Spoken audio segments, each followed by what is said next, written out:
Hello and welcome to Two Words Wolves Pod. I'm Ryan Eichten. With me is Charlie Walton from Zone Coverage. Charlie, how you doing? I'm good, Ryan. How are you? Thanks for having me on. I'm good. It was nice to have like a non-stressful Wolves game, just like they're playing a team they should beat, and they did. They haven't really done that all that much recently. For sure. Yeah, no, it was a great game, up and down. I feel like the Wolves got really good production. It was huge because, Ant's slow start. I think he was at 1 point after the first quarter. Julius was at 0, and Bones Highland stepped up big time there early on. And I think honestly, in a weird way, the slow start from Ant and Julius really kind of allowed the complete team orchestra to kind of unfold as it did. Yeah, it was kind of a quiet night from both of those two. Usually if you're not getting much scoring production from those two, it's not going to be a good night. And I guess they were down 9 in the first half or so. But it was an efficient scoring from both of them. Ant 9 of 13 from the field, hit a couple threes, so his true shooting percentage through the roof. And Julius 6 of 11, 14 assists, 0 turnovers. So I guess maybe a quiet night wouldn't be fair for him. Just it ended up being playmaking and not scoring. But obviously Naz Reid is the big story. Shout out to the Naz Reid tattoo guy getting brain surgery. If you having some extra money to help him out, go check out. You can just go to the Canis Twitter account. We've reposted it a couple times, so help out the GoFundMe for that. But of course, Naz Reid on just for JC out there scores 33 points, near a career high. It seemed like they might have been trying to, before they pulled the plug on the starters, might have been trying to get Naz a few extra points. Didn't end up getting there, but yeah, 33 points, 11 of 18 shooting, 6 of 10 from 3. Just an outstanding game from Naz, who has had an up and down season.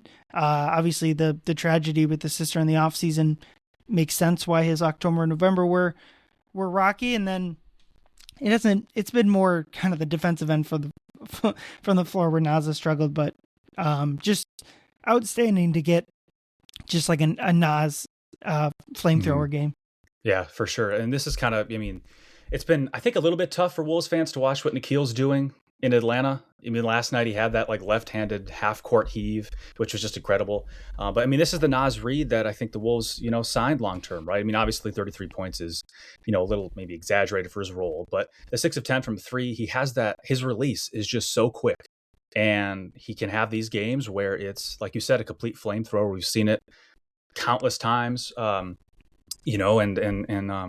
yeah, like you said, I think it was great to see him just have fun out there, right? We're seeing him smile more. That's really just great to see. And like you said, last night, the Wolves, they really did need it with the slow starts from Ant Julius. Yeah, and it was interesting to hear Chris Hine is out there on the road. Apparently they had plane trouble getting out there, and I think it's a good sign that obviously we'll talk about the terrible Nets loss later, but that they had something go wrong. That's just going to happen. They were far from the only people with travel issues over the weekend. That they had that issue, and Ant kind of said this, instead of leading to another letdown game or another whatever performance, they use that for okay, we're pissed off about the stupid plane thing. Let's go bury another team. And we don't really have to talk about the Bulls much, but it's. Your guy Jonah was out there and he tweeted something like it's just sad in here, and yeah. I guess the Wolves made it even sadder. Yeah, well, and I think Alan Horton said it's 14 straight seasons without a top 10 offense or something like that. Just Goodness. Insane. Yeah, they're the definition of a middling team, and now Levine and DeRozan are both in Chicago, or in Sacramento. But yeah, like you said with the Nets loss, it's good to just go out there and take care of business. Whatever Ant said, right? Use it as motivation to just go stomp on them. And I think we could talk about more with the Brooklyn game is it's that, the Wolves are a good team. We can confidently say the Wolves are a good team. They have issues. They're a good team. They struggle with having the same energy every night. Maybe they have to have playing troubles every game to play like this. Who knows? But it's kind of just what you wanted to see last night in every aspect. Defensively, I thought they played solid, especially in the second half. Defensively, they were great. Rudy had another really good game. And yeah, so I think just like Naz said it too, I liked how he phrased it after the game. He said it was a step in the right direction. They know, obviously, it's just not just a win to the Bulls, but it's a step in the right direction. They've got a long road trip here, or pretty sizable road trip here to continue doing what they did last night. Yeah, the road trip's kind of funny. The jokes are like the Eastern Conference playing is the same three teams every year: the Bulls, the Heat, and the Hawks, and the Wolves have this 3-game play-in road trip on the East Coast, and then a crappy Washington team. But yeah, I did check. It's a 4-game road trip. It's their longest of the season. I think they have 2 other 4-game road trips. Finch kind of says this often. It's like, it's not the worst thing to kind of get out of town. The back-to-back at the end of it is probably not what you want, but they describe, half these guys have had kids in the past year or two. Maybe it helps to get out of the house, I guess. But I did note that the Brooklyn loss was their worst game against the spread, like furthest, but they were 10-point favorites and lost by, 13? So that's, or did they lose by whatever it was? They were 20 points behind the spread. And this one was their biggest overperformance on the spread, just ahead of when they beat Utah by 40 points. So that, I don't know. We try to break down the team, and it's kind of frustrating when it's just like, how much of it is mental? We can't get into these guys' heads, but it's so clearly like some sort of like mental thing that happens against the bad teams. And it rarely happens 2 games in a row. It's when they beat Oklahoma City earlier in the year. We'll talk about that game. Wasn't really surprised that they were playing well in that one. When they lost to the Nets, that wasn't surprising. When they beat up on the Bulls, none of it is kind of surprising. It's all kind of cookie cutter what they've done really probably for years. Mm-hmm. Yeah. And this is just assuming, so I could be completely off, but I think a part of it is just like keeping the focus to like, come April, every game is going to be important. And I wrote about this for Zone Coverage, where it's like, that's where you might be, and we've said, I think a lot of people have talked about this, like you might be 1 or 2 games out of having home court advantage in the first round. You look back to that loss against Brooklyn, or last season, you look back to those 2 losses in Portland, and that's where you're really going to feel it the most. And I think, and Finch, I believe, has talked about this before, is it's like, you have to strike some type of balance where, like, yes, the players have to be aware that every game is important, but you also don't want to put too much pressure on every game. And that's where I think sometimes we can see just the waxing and waning energy levels, because I think, like, come April, come the playoff time, like that's when this Wolves team, I'm not concerned about their energy levels come the playoffs, right? I think they were going to, like, the games are going to be big. They're all going to be on prime time.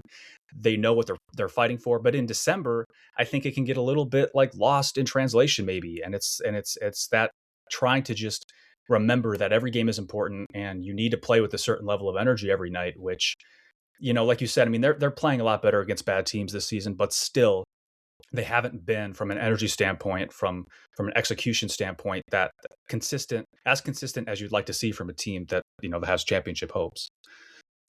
Yeah. And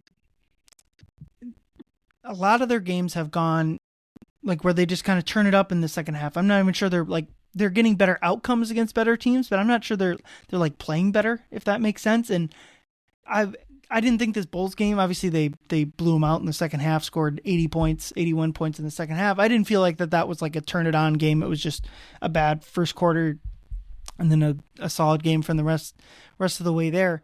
But yeah, I do think, there's 2 parts of it. Is one, trying to win as many games as possible, because the 2 seed is going to be a big advantage. You're going to play a team, probably Golden State or Phoenix, that is going to be a much easier opponent than the current teams that are 2 through 6, which are going to be coin flips. Whatever's in those 3, 4, 5, 6 games is going to be a coin flip.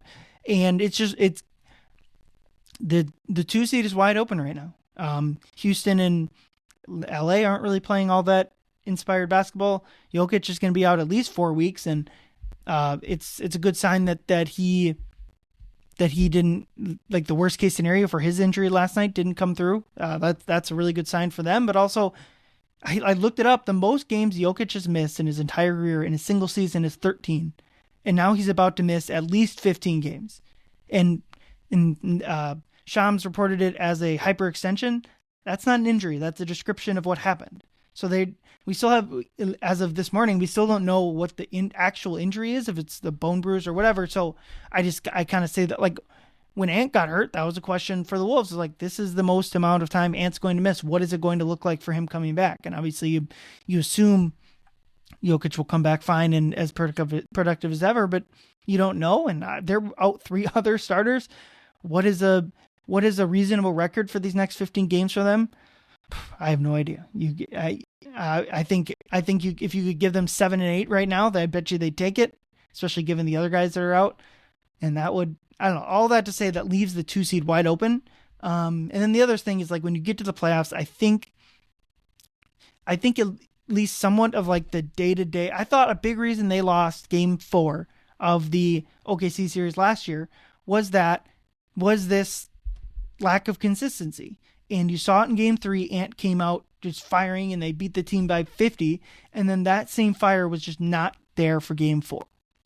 And I think that type of, obviously there's going to be games for every single team where it's just like, ho-hum, it's the middle of December, it's cold out. That's fine. But the valleys can't be so deep. And I think like it's not, ultimately may not matter regular season wise. I would be just utterly shocked if the Wolves weren't a top 6 seed, barring like relative health. But I think you got to find a bit more of that consistency that has been lacking. And I guess at least for one night, they did it against the Bulls, but like that's kind of the thing. It's like now do it against the Hawks, now do it against the Heat, now do it against the Wiz. Right, yeah, I totally agree, and I'm with you because I wrote that too for zone coverage, where it's like you set these habits that are going to appear in the playoffs during the regular season, and that's where back to your thing about how Ant, when there was that game 4 wasn't the same energy wise. That's a good callback because it's another example of like if you really do want to win a championship, not just be a good playoff team, you have to be more consistent. Like you said, from the intangible standpoint, we can't get into these players' heads. We don't know why it happens, why it happened last year. You could obviously point more to the trade, right? So this year there's less there's been less turnaround. Obviously you're not dealing with Cat, being gone, but there's still been like, I think that's been an underrated part of like the struggles that they have had is like this roster has gone through quite a bit of change. And you think Dante's now starting, so you lose him off the bench. So you're essentially losing Dante, his production, his shooting, his fireness, whatever, off the bench. He comes in, and now you're like, okay, Rob Dillingham's going to be in the rotation. Terrence Shannon Jr. is in the rotation. They're both kind of struggling in their own ways, right? And Terrence now is hurt. So this roster has gone through quite a bit of, I wouldn't say unanticipated turnaround, but I think it's just important to bring up when you're talking about the inconsistency and maybe falling in certain areas a little bit short of expectations. Yeah, for sure. I mean, the bench is just it's just thin right now, and that's a problem we're gonna have to, like, what they're gonna have to figure out these next couple months before the deadline of where can they go? I've loved the way Bones has played. Ideally, Mike would kind of be more of a guy that could give you a little bit more, and maybe just getting him some rest would help. More games like this from Naz, especially more on the defensive end, would help. But like you said, it's like Shannon just kind of being basically a nothing this year. Rob, same thing. That's been tough, and the bench specifically has lost with Mike kind of dropping in production, and Nikhil. They've lost a lot, and in this like second apron era, that's something that every good team is going to deal with. Last thing on the Chicago game I wanted to point out is just Rudy Gobert has been sensational this year, and I kind of want to. I don't remember if someone's asked Finch this yet, but if we can't remember that, I might ask him. I think this is the best season Rudy Gobert has had in a Timberwolves uniform on both ends of the floor. I looked up his Defensive Player of the Year odds on whatever site you like to use, and he's just like Case and Wallace at the same odds. Like it's going to go to Chet or it's going to go to Wemby. And that's fine. There's like freezer burn there. They're not going to give Jokic another Defensive Player of the Year or whatever. But he's been just sensational. And this Chicago game was a good example. Obviously, the big block and like the Euro step around Vucevic kind of stands out. But like he's just like the opposing teams cannot get in the paint. And on the offensive end, it's been much better than prior years. I've always been a proponent of hitting him on the short roll. I know it looks ugly sometimes, but I think he does well in that sort of look. And when you have a guy like Ant in there, he has been like shooting, not like Steph, but like that type of player, they're gonna bring two to the ball, and that just like the Warriors hit Draymond on that short roll, I think Rudy can do some of that. And we've seen it this year. The rebounding has been, even against good teams, has been awesome for Rudy. And it's just a lot. There's been like a lot of Rudy trade talk, less so. Like they can't trade Rudy. That you look at like the non-Rudy minutes defensively. Rudy's just been sensational. I thought it was a big reason they lost to the Nets because he had a lone bad game from him. But against Chicago, I think it's not always loud in the scoreboard. Obviously, the 4 blocks are loud, but like 9 points, 10 rebounds isn't all that spectacular. But like, it's another game where like the Wolves had Rudy Gobert, and that's like the Bulls just had no chance basically after that. Yeah, no, totally. I wrote earlier too for the season. They have done a lot better job, his teammates collectively, of hitting Rudy in spots where he wants, where he likes it. I think that's important because historically, like there's been like 1 or 2 players on the Wolves who know how to like accurately pass to Gobert. Well, now it's been like Dante's starting to do it better. Ant is starting to do it better. Like it's coming from all avenues. Randall's had a good connection with them. And I understand the frustration when he bobbles a pass, and you can have the conversation of, well, it's maybe not even his fault. It could have been a bad pass, but he is a player. He's dependent on the passing around him, right? And for better or for worse, it's just kind of how it is.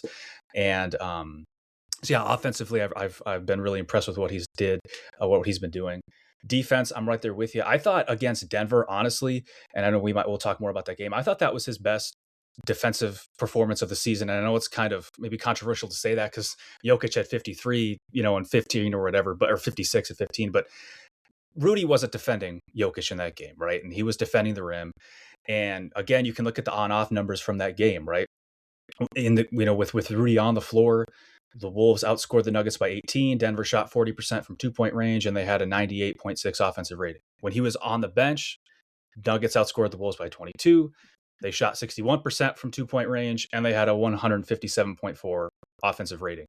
When Rudy is in that spot, because I was getting flack for saying that, because I made a post on Instagram saying that I thought that, that was Rudy's best defensive performance of the season. Like you mentioned, it's been a season full of them. And one of the pushback was like, well, he was defending Spencer Jones. Well, when you deploy a spy Rudy concept, he's not defending Spencer Jones. He's defending the rim. He's defending the entire team as they come to the rim. And I thought season high 6 blocks, and then, against Denver, and then he had 4 last night. But like you mentioned, the on-off numbers, and that was a glaring example against Denver. I don't have the numbers pulled up right now. Not quite as bad against the Bulls, but it's been the case all too often this season. It was last season, and the paint defense just kind of collapsed without him out there. I think that we can say with regards to Rudy is just a kind of feather in his cap of how good of a defender he is, right? Naturally, when he's on the bench, you're going to be a slightly worse defensive team. But the defense can't be quite as non-existent around the rim, right? It can't struggle it's just been, and it's not just on Naz and Julius either. Defense is a connected thing, right? So if the point of attack defense, like it struggled against the Nets, that's going to put an already weak defensive rim pairing in Naz and Julius, at a disadvantage. But yeah, back to Rudy. He's just had a tremendous season defensively. It's been an every night thing. Aside, the Brooklyn game was bad, but it's been an every night thing.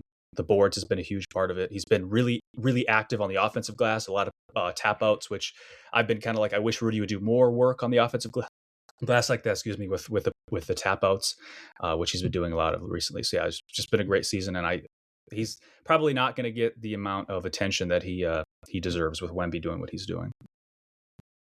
I kind of think Rudy is their second most, like the guy that they could afford to lose second to last behind Ant. Like they could, if Dante missed a week, it would be less. If Jaden missed a week, if Julius, like if Rudy missed a week, I don't even know what they would do. I still don't I know people want Berenger to play. I don't think that that's in the near future in terms of the next couple months. I think it's going to take more time. He's just so young. He's still learning the game, the language. Like that's just tough. So yeah, they need Rudy. And You can just see it in games like the Bulls where he plays as awesome, they blow him out, and when he doesn't have a good game against the Nets, they lose. But I did want to go back in time. I haven't done a pod in a week, so I want to go back to the OKC win. Just because I think it was a real turning point in the season, hopefully at least, for the Wolves, in the sense that the narrative coming in was like they can't beat good teams, or they've struggled against good teams, and just OKC was what they had 2 losses at the time, 25-2, and it's like a good measuring stick game. It's like, do we even have a chance against this team in a playoff series? And obviously they win that game. Even just that alone kind of gives you there's a path here. Like, they can win that game. But the biggest thing was just like, my big takeaway is like, Ant is the only thing that matters. And I know that like sounds weird, especially for like guys like us that do content around this team, write and record stuff, and we want to break down every little thing. We talked about a 35-point win for 20 minutes. But like, ultimately, like, if you look at like what is going to determine if the Wolves win X playoff series, a championship, whatever, it's like 90% of that or whatever is going to be how good can Anthony Edwards be. And like, this OKC game was like just a perfect example of, it's not just the offensive end of the floor. It's not just like the dagger shot that he hit, that he's been hitting consistently now. It's the defensive end. It's not turning the ball over against this OKC team. And it just shows like, if he can hit those high highs, like if he can, I'm not sure he outplayed SGA in that game, but like, it wasn't the stark difference as the playoff series was a year ago. Certainly like in that game specifically, like Rudy and Julius outplayed like Chet and Jalen Williams, which is like, there's a chasm between that group of players in the playoff series a year ago. And even after that, OKC has now lost like 4 games recently, 3 of which against the Spurs. But like, for them, like, I think it was like a good moment. It's like, no, this team is not infallible. They're not impossible to beat. You can beat this team. And maybe there's a light at the end of the tunnel, in this season for the Western Conference isn't like just barreling towards OKC running through everyone. Yeah, no, totally. I think main takeaway from these last couple of weeks is maybe the Thunder are actually mortal. Wasn't looking like that for a little while, but yeah, I mean, I think with Ant, you're 100% right. This team goes as Ant goes, and that's why that's why I've just been saying, like, the consistency part of it, right? Not having that game 4 against the Thunder, being consistently checked in energy wise, I think we talk about energy so much, and it's just a weird thing to break down because it doesn't show up at the box score, right? I mean, it does in like certain hustle stats, but like, you can't, there's not like, Ant got an A+ in hustle tonight or in energy tonight. But that's what's so important, is because we've seen this with Ant sometimes, is like the energy will kind of wax and wane, and he's the leader, right? So if he's having those troubles, I think that it trickles down to the entire team. And so yeah, I mean, I've been really critical with that. I think with Ant is a big part of it. And you look at, like, he wants to win MVP, right? Ultimately, his goal is to win a championship, right? But he wants to win an MVP. And if you want to be an MVP, you have to be kind of like inevitably great, is what I've been saying. And I think with Jokic, with SGA, with Giannis, when they've won these MVPs, every MVP, they're inevitably great. Every night they come in and they're a threat to be great.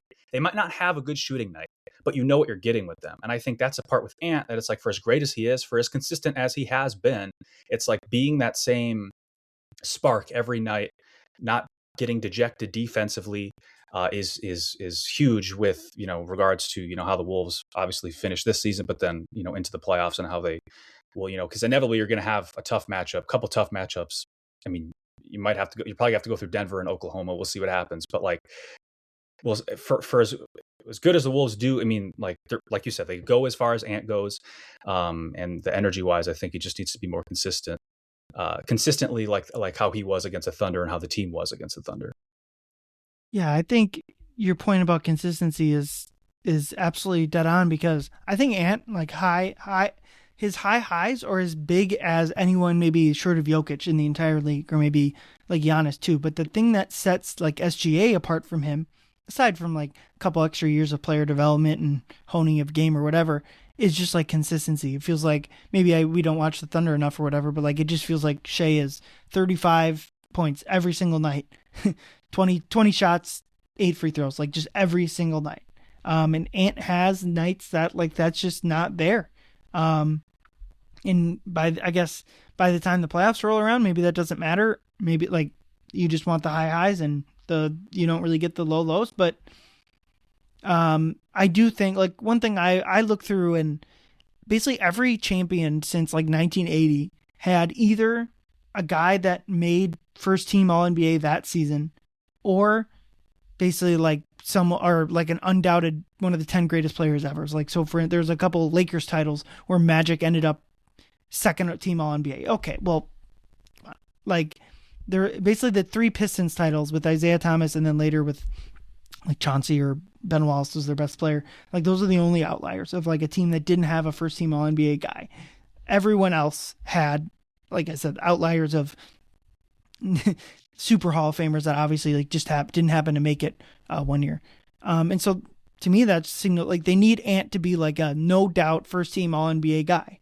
And I don't know. I would have to go look like if he's likely to do that. It's going to come down to like him, Cade, Tyrese Maxey, like that type of group. And I do think like if the Wolves want to reach whatever ceiling or just even win a couple playoff series, I think he's got to be at least closer to like the Giannis, Jokic, Luka, SGA, like that type of MVP candidate. And obviously the voting doesn't really matter, but like I think right now his consistency of play is he's kind of more in that second tier of teams. And I think when he gets to that, like that next 1A tier is when like it'll be like, okay, here we go. The Wolves are as likely to win the title as anyone.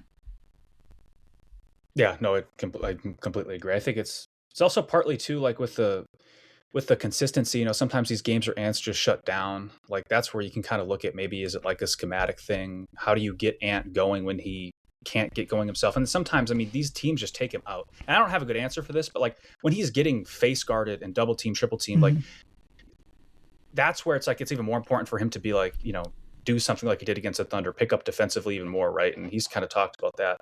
But I mean, in those type of games, it's just kind of inevitable that he's going to have a tough night or a slow night. And with the way the Wolves are constructed right now, Julius has had an overall good season. We'll probably talk more about him. There isn't a lot of isolation shot making that you can like, so if Ant's having an off night, you really do feel it. And that's where it's like, you feel it even more so with like the importance of Bones highlighting off the bench, because the Wolves have really needed somebody who can come in there. We've talked about it a lot, right?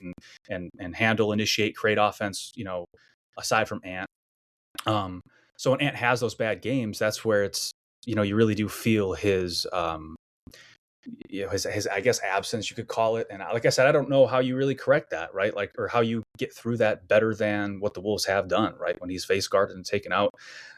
Like I said, I don't know if there's a good answer to it. I do think it is part of the equation to Ant's consistency, though.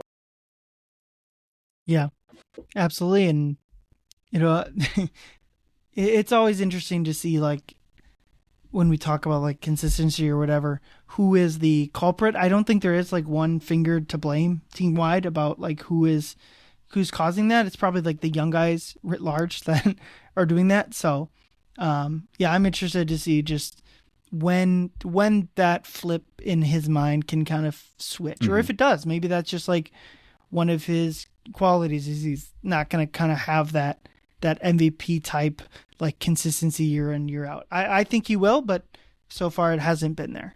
All right. I want to talk about the Nuggets Christmas game as we kind of make our journey back toward the present day here. Obviously just like an insanely awesome game, fun game. I don't know where you want to start. I think let's start with overtime actually, and then, or the fourth quarter in overtime, and then work backwards towards the middle of the game. So fourth quarter and overtime, Gobert fouls out, and this is a game-long trend, and we already kind of talked about it, is like just had no chance to defend that, and the Nuggets reverse an offense, so this makes sense. But like they just had absolutely no chance to guard the Nuggets with Rudy Gobert on the bench. Whether it was foul trouble, that'd be the one pushback against like your best defense of the game when he was on the court. I agree with you, but the foul trouble I think was, if those fouls were like shooting fouls within the flow of Denver's offense, it wouldn't be so bothersome. But at least 4 or 5 of those were just like frustration fouls, like right away from the ball even. But like I said earlier, with like all that matters is Ant. This was another game where it's just like the heater that the Heat went on down the fourth quarter and into overtime. They take a 9-point lead in overtime. Just amazing stuff.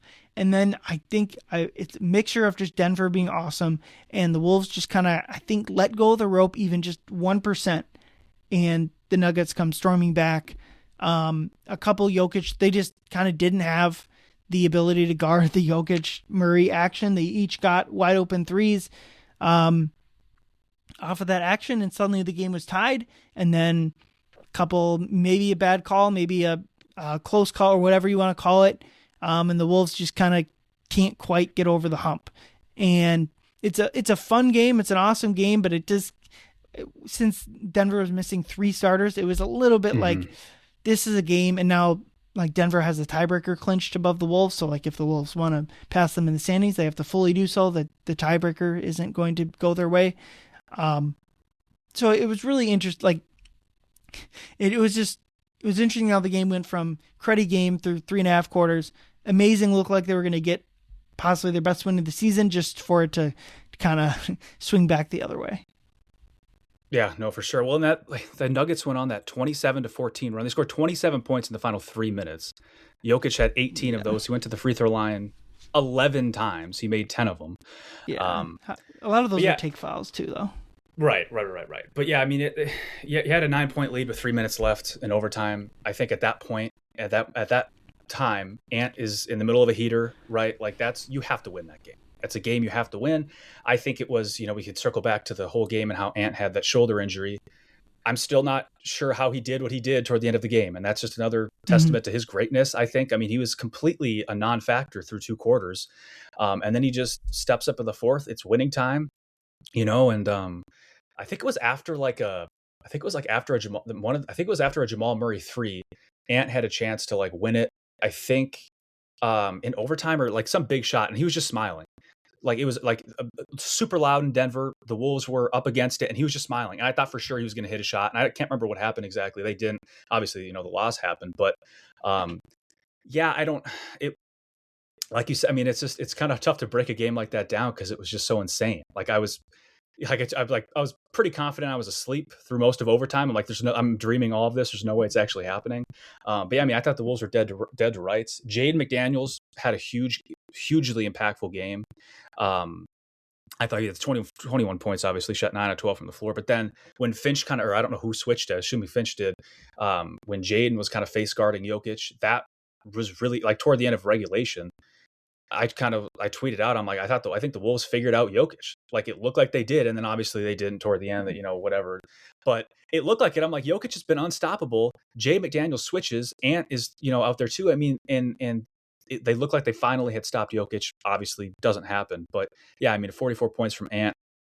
And he did most of that damage with being a non-factor through 2 quarters. So yeah, it's one of those losses where I think you're going to look at in April. And again, like you said, if the Wolves are tied with Denver, it's just one of those you're going to want to have back. But again, considering Ant's injury, if Ant didn't have that shoulder ailment through 2 quarters, maybe the Wolves win the game, right? I also thought just defensively, like you mentioned, when Rudy wasn't out there, the Wolves just didn't have enough defense to kind of stick with what Jokic was doing. Offensively, they without Ant were had their struggles. So it could have been one of those wins where you look back on, like a marquee win, right? A signature win like was OKC, but they were 3 minutes away from that happening. Instead, it's one of those where you're like, should have been a win and it wasn't. Yeah, and I think you kind of pointed this out, is the story ended up being the overtime and the Ant getting ejected down the stretch, the big comeback, all that ended up being the story. But I thought the 2 reasons that this game was close even, or why the Wolves weren't ahead, where Ant kind of disappeared from the game in the middle quarters, and part of that was the injury. So there was an explanation why, but like in a game like this, I know he scored 44 points, 33 in regulation, but it's like they kind of needed more from Ant, weirdly, because in a matchup like this, then the 2 things you need to guard Ant, you need at least one of them, is like an all-NBA perimeter defender and a traditional rim protector. And the Nuggets don't really have both. Obviously, Jokic is a good defender, a good team defender, but like not a traditional rim defender. And with half of their roster seemingly out, the Nuggets don't have that perimeter defender either. And it just kind of, you would have liked it to be a little bit more of a layup line for Ant, getting in the paint, dishing out to people. But obviously the shoulder was bothering him, and then the Gobert foul trouble, or just all the non-Gobert minutes combined is, I did like you mentioned, they were trying different looks. They were throwing Ant at Jokic, like basically the entire game. Rudy was lurking in that, and that made sense for this game. But like when Cam Johnson and when Aaron Gordon and Christian Brown are back, that strategy is going to be much more difficult to pull off. So the big thing is like, while the Nuggets don't have anything defensively for Ant, the Wolves don't really have much defensively for Jokic either. So that's kind of the flip side there. And Gobert is like, I do think like when Gordon and Brown are back, they might need to just switch Jokic back, or Gobert back onto Jokic. That might need to be the matchup there, because I think once the Nuggets get their shooters back, I'm not sure like there's not going to be many Spencer Jones, Nikola Jokic minutes left for you to roam anymore. Yeah, well, and I think a big part of it too is like, like when the Wolves, 2023-24, when they won that Game 7 series against, 7-game series against Denver, Aaron Gordon was a 29% 3-point shooter. He took 2 threes a game.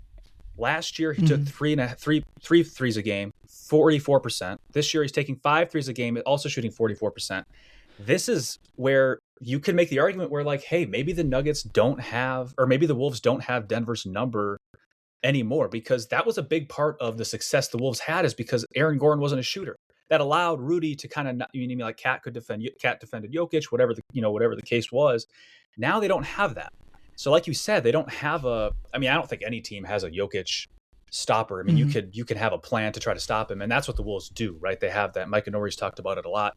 They want Jokic to be a scorer. They don't want him to be a passer. Well, on Christmas, he was both, and that's what you just can't have. You can't beat the Nuggets when Jokic is scoring at will and passing at will.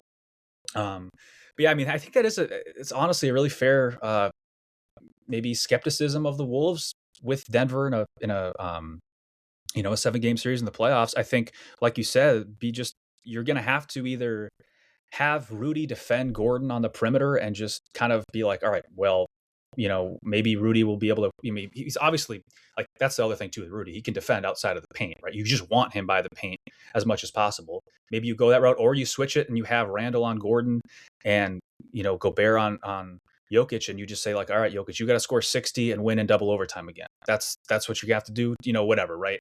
And for that plan to work, that's where, again, we go back to like, you have to be consistently bought in. You have to be, like Ant said, the Thunder were last year, right? Puppets, 15 puppets on a string, right? That's how you're going to beat a team like the Nuggets. The Wolves have done it. They were that, 2 years ago, and they beat, the Nuggets in 7 games. But the more I'm thinking about, even right now, I do think the Aaron Gordon piece really is just something to keep an eye out with regards to, a future Wolves Nuggets playoff series. Yeah, I felt like that in the first 2 games at Target Center too. It's like he's a completely improved player, and it makes sense why like the matchup advantage win away with Jokic is that, that Denver saw it too, and they've continued to build a roster that obviously covers up for any potential like it's built to maximize Jokic, of course, which is easy to do, obviously, because he's so insane. But yeah, like my grand takeaway from Christmas game was like that was a lot of fun. It a little tough that it ended at like 12:30 Central after midnight. Yeah. But it just an incredibly fun game. I'd be curious to see like what the Nuggets look like with their guys back. And it seems like it's going to be at least another month, if not 6 weeks, for that to happen. But yeah, the Nuggets are going to be. I think this game also solidified as like the top 2 teams, at least from a Wolves perspective in the West, are OKC and Denver. Especially, we'll see. The standings wise with the Jokic missing time might not reflect that, but in terms of like who you want to play, it's going to be not OKC and Denver. And I guess there's not much you can do to kind of finagle that, I would say, like to try to avoid a certain team other than just winning games. And if you're the 2 seed, you're probably not going to play you maximize your chances of not having to play both of them. Yeah. but it was an incredibly fun game, and you gotta, in a certain way. I mean, they need to provide better. I like their strategy of like trying to make Jokic a scorer. I think that makes sense, because the minute he's like whipping around passes, like you're just toast. I do think like maybe a little bit more needs to be done to slow him down. It can't be 56 points while he's making 3/4 of his shots. It needs to be 48 on a little bit less efficiency. I think if they got a shot, because like 56 points, 16 rebounds, 15 assists, like I don't know, like whatever. Think about that game, whatever like greatest player of all time ranking. They said at halftime, like it was Chuck was like, well, he's not on the level of like Shaq or Hakeem, and I'm just kind of like, I mean, we'll see at the end of his career, but like I don't like that. I don't know how you like. You can debate it all you want, and I think there's like good debates to be had on either side or whatever. But like to be sure that no, he's as good as those type of players now. And it's going to be a challenge. Whoever beats the Nuggets, if anyone in the playoffs, is going to have. It's going to be a monumental task.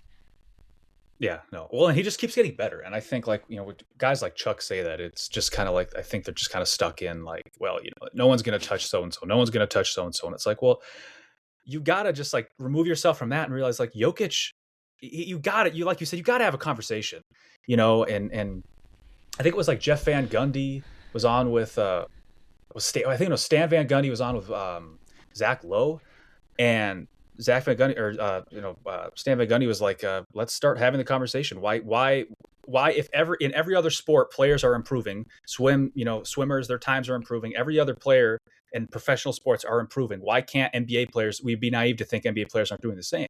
So he was like, I think there's a legit conversation that he's like the best of all time, and he just keeps getting better. Like I mentioned, I mean, he's averaging 29.6 points this season, leads the league in rebounds and assists per game, which it's just mind-boggling to even think about, a player like him doing that, a center doing that. And he's doing it on just insane splits. And I mentioned being inevitably great. And like, that's what Jokic is. That's like, he's the type of player where like an Ant isn't this guy. Like you said, he might not ever be this guy where you go into a successful game plan executed against Jokic isn't, hey, we held him to 5 points and he shot 5 of 20. It's like, hey, we held him to 25 points and he didn't take a ton of shots and he didn't shoot great, but like he's still getting his, and that's what they always say, right? You can't stop super great, great players. You can only contain them, right? That's what it is with Jokic pretty much every time he's out there. So yeah, I mean, like, we mentioned there's really no Jokic stopper in the league. I'm with you though. The game plan is not going to work to go at, let Jokic score 60 every night. So I don't know.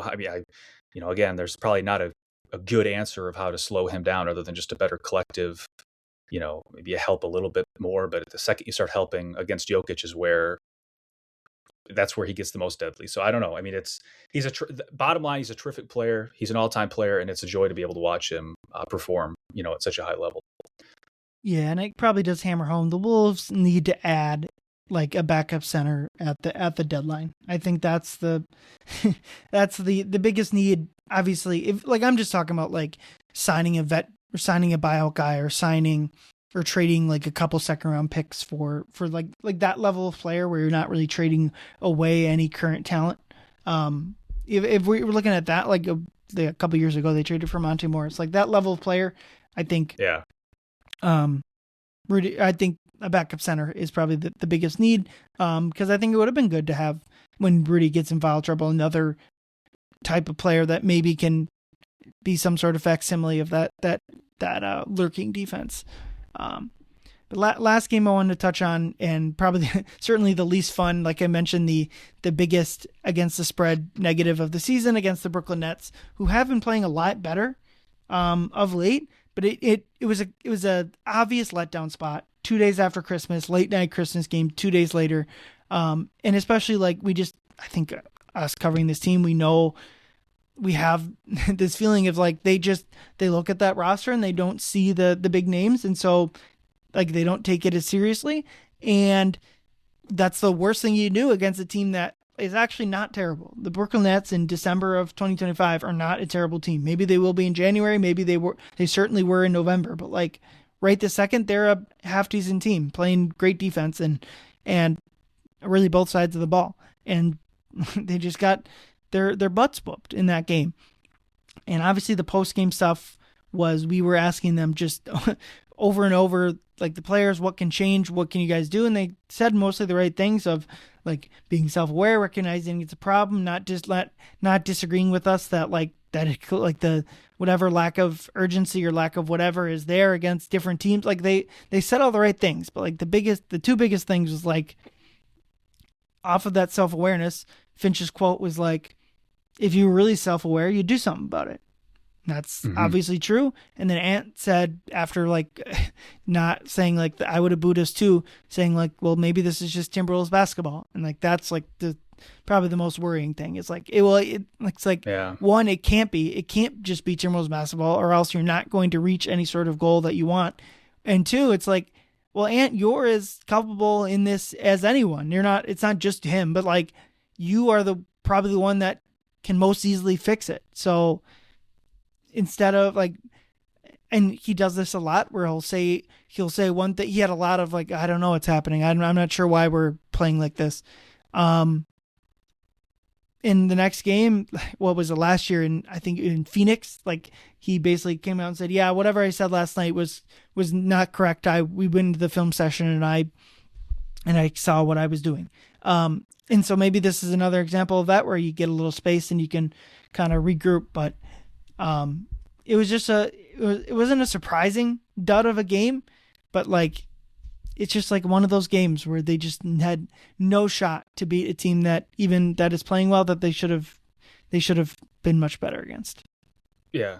Yeah. Well, and I think Ant's quote about it being Timberwolves basketball is, like, he's right. And it has been, 3 years ago, in that really good season, where the Wolves were at number 1 in the West for most of the year, like, they didn't really have problems in the regular season that year. But the year before, last season, this season, like, it pretty consistently has been Timberwolves basketball. And, my biggest question is, like, so, like, I would frame it like this. What does the loss, like, what does it matter? Does it even matter that the Wolves struggle against the Brooklyn Nets in December?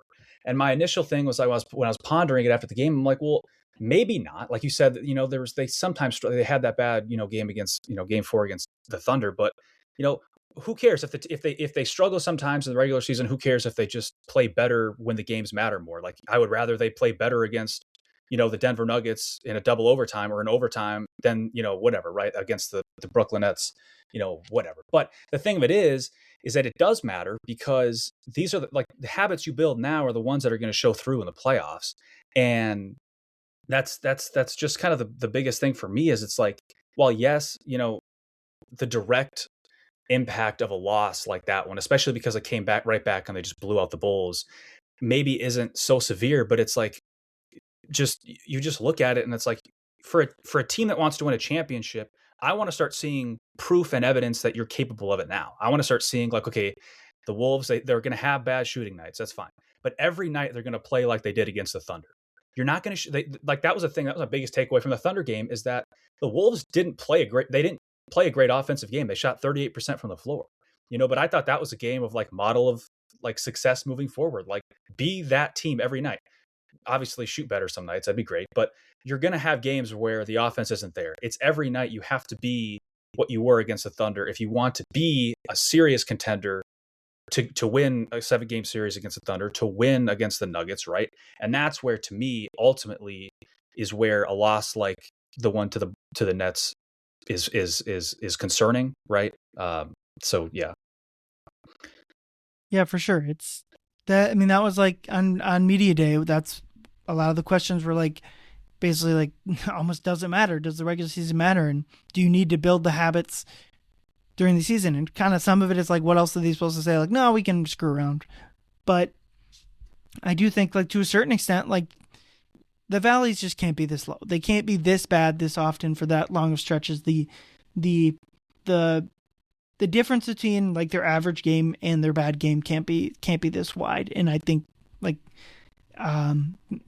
this Nets game was the worst example of it, but also, like, it doesn't have to matter if they just start playing well and they will. Like, I think one thing that I think we should all be able to say is, like, they have a proven track record now. They've won 4 playoff series in the last 2 years. They've had, even the year before that, where like the first Rudy season that was up and down, like the Wolves have shown like they will immediately respond and play better after their worst games. And so that will continue. I still think they're on track for 48 wins at the worst and 55 plus at the high end. So like the one Brooklyn game doesn't affect that much, but yeah, like we've said at nauseum, like it just has to be, there has to be more there. And probably the player that's played the worst compared to where they were in November, Julius Randle is having not the best month. We are not feeling the goosebumps every time. It's more the goosebumps are sporadic. And I just kind of, this goes with Julius as well, is like I expect Julius to start playing better as well. And it's not that he's playing terrible, maybe on defense he is, but like I'm assuming he'll get back to like the all-star caliber level he was at in November. Like, but it's also kind of like, but we needed it. The Wolves need him to be better than he was in the playoffs last year against Oklahoma City. And so if it's just kind of more of the same from him, I don't know what there would be to expect like more in the playoffs, but also in that one OKC game, the recent win, that was probably his best game against Oklahoma City in the past couple seasons. So I don't know what they can do to better get Julius going. I mean, he's averaging 12.5 assists or 13.5 assists the past couple games. That's nice to see. Yep. And only 3 combined turnovers of the 2 games. So that's good. But I think that if there's not going to be a trade at the deadline, or if there's only going to be adding around the margins, like they need Julius to continue to be like an all-star caliber player. In the past couple weeks, it hasn't been there, but like I said, I'm sure that aspect will come back. Yeah. Yeah. Well, like in December, he's averaging, 21.5 points a game, which isn't terrible from your number one, 6 assists, which a little inflated from these last couple of games, 45% from the floor, but then 26% from deep. And, Jack Borman had that tweet, I believe, of his shooting. It just keeps tailing off.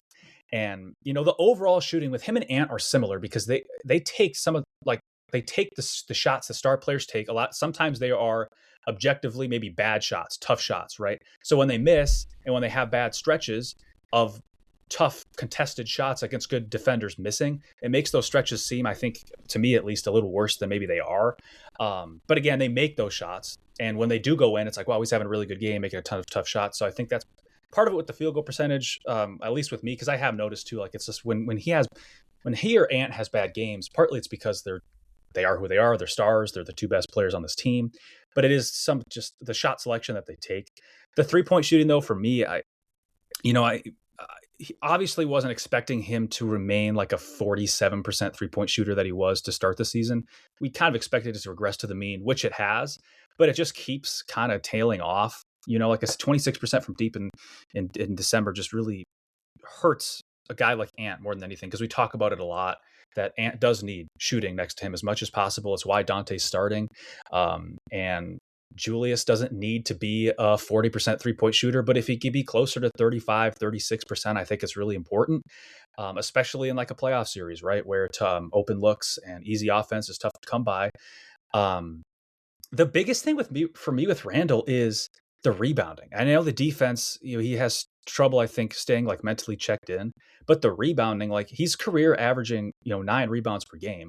Last season, he averaged 7. This season, he's averaging 7. And in New York, he also played next to like rim running big. So it wasn't like he was a center now playing power forward. In December, though, he's only averaging 4 defensive rebounds a game. And that just, to me, I know Rudy's been doing well on the glass. I understand that. And Rudy masks a lot of issues that when he's not out there, you realize they are issues.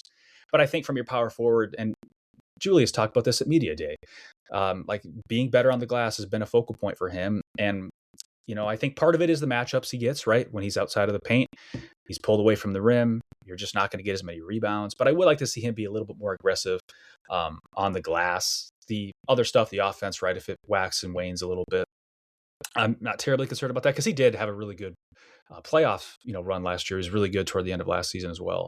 I don't think like that OKC series. I mean, again, I'm like, who truly played well against the Thunder last season? Like they were just such a tough matchup, for a playoff series, and they will again this year. That's true. You're right. Yep. He should be starting. He should be starting over Julius, I think. But no, I mean, it's. You're right that he needs to be better than he was. Just the whole team does, right? I mean, just lay it out like that, right? They need to be better than they were last season against the Thunder. But yeah, just the rebounding for me. I think Julius. I'm a big fan of his game. I like watching him play. But the rebounding for me is I would like to just see him be more active than he has been. Yeah, and I think it's more of like it's a sign of what like the rebounding numbers signal. It's like that the defense is engaged from him, that he is like putting effort on that end of the floor. And when it's not there, you kind of worry about that aspect of his game. To go back to the shooting, though, I do think he had one season in New York where he shot 41%. And that, I think, continues to be the outlier and will continue to be the outlier in his career. And like before, when he was in LA, he was shooting below 30%. And obviously, I don't think that that's reasonable either. But like if I just filter since he got to New York, I'm getting his 3-point percentage in the Wolves and Knicks combined career is just shy of 34%. So I just kind of think that that's the type of shooter that he is a roughly 34% 3-point shooter, and that's fine. There was one year he shot 8.3 3-point attempts a game. I don't think that would obviously be not good. But like where he's at now, 4.5, 5 3-point attempts a game. Those probably aren't ideal shots, and he had just an awful one again. In overtime, he gets the step back, just the worst attempt of that game down the stretch. But I think like this hope that he can get up to like 38 to 40% from three, I just don't think is like realistic. There's so much, like we have so much sample size of like what he's like 33, 34% is where he's at. And so I think, like you said, maybe trying to find better attempts, or when fewer of the step backs, fewer of like the contested ones, and more of the just like the within the flow of the play wide open ones is probably for the best. Yeah. Well, and with Julius too, like he just does so much for the offense. Like it's better when he's like when he's not shooting. I mean, yeah, obviously, but like when for sure. Like last night was an egregious example of him averaging putting up 14 assists. Right, is the most he's ever had in a Wolves uniform. He really needs to be, and he has been, this kind of this primary point guard, primary ball handler for the Wolves when the starting lineup's out there. I said it last night. I was like, his passing is just so important to the starting lineup success. And so I truly think like when he's having games like he had similar to last night, where, I think the first game we saw of him playing like he did last night, where he's not scoring a ton, but he's playing the right way and passing, was like his first game back in New York last season. Jim Pete, and he talked about it or referenced it a few times this season. Like that was a really good game from Julius, and that I think is like, obviously he's been scoring like an all-star relatively consistently this season, especially earlier on. But when he can be that primary ball handler, and he's creating 3-point shots, which he's second to only Nikola Jokic in assisted 3-pointers as a power forward or center in the NBA. Like that really is just so important in unlocking, that's why Dante's out there, right? I mentioned to shoot threes. He can pass to everybody. It sets up Jaden with advantage looks, right, to attack closeouts, the whole thing. So I think you're right. It's not fair to expect him to be a 40% 3-point shooter. I just think like, especially like the catch and shoot threes when you're open, like those are the ones where it's like, it's really tough when players don't hit them. It's just a gut punch.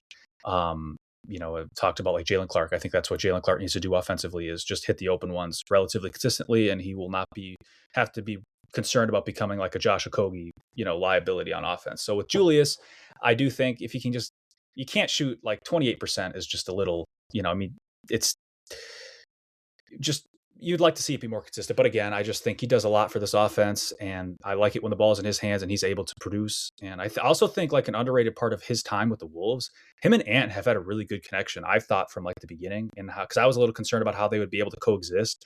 And I mean, they have, right? Like, Julius with the ball in his hands, Ant still remains the player that he has been. So all that's to say, Julius wasn't brought here to be a shooter, right? He was brought here to be a point forward and to be a whatever kind of a scorer next to Ant. So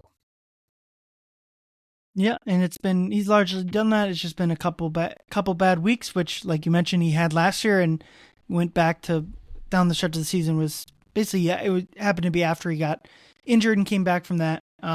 Was the player basically we saw in November this year, but That's where we're going to wrap it up. Anything to plug, Charlie? Not much. Just keep an eye out. I post weekly columns at Zone Coverage. So if you check those out, I greatly appreciate it. That's about it. Awesome. Yeah. For Charlie, I'm Ryan. This pod will be back later this week with another guest, but thank you everyone for listening. Go Wolves. Ayoo!